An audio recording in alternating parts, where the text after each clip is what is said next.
Purchase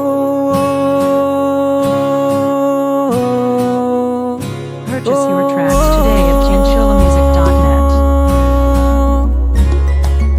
Avy any amin'ny tambatra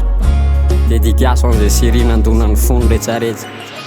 Lantsiro lay fitiavantsika indrisy anao iale nahita kanga tsara tsoratra ianao ka andao ity tanane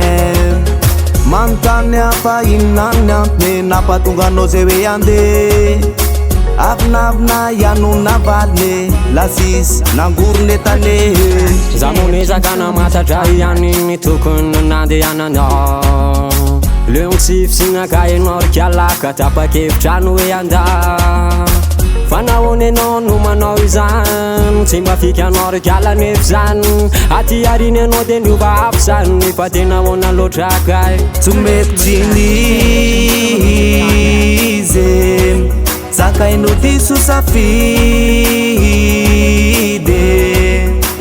tsy meko tsinizy zakaino diso safidy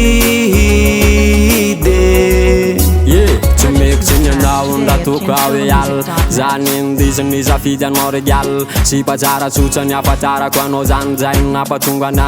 dianao madame anketriny anao tapa-kevitra ny ande andao anatatiraka fa efa tofike tapakaletako zay nampifamatotre ravanao tatiraka reo lasatsika ane tsy mba tsapanao tokatrano nefefiny namora iona sarotsa eretana fatiny atoko ahoana mofefy zay ny tapakao tsy afaka nitazona raha zay ny sitrakao tsy misy azo ambara tsy niteny fo de foy malehova malazana fa ny atsika efa tsy toy tiavana tsy raiko tsatsy aratsy fihavanana ny atsika tsy anjara lomijany nomponamany de fitanao ve tsy napoziko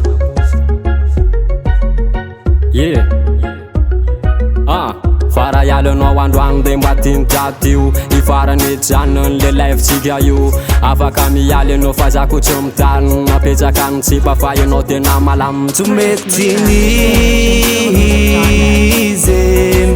zakaino diso safidy tsy meko tsinizy zakaino diso safidy tambatra Talentar Record.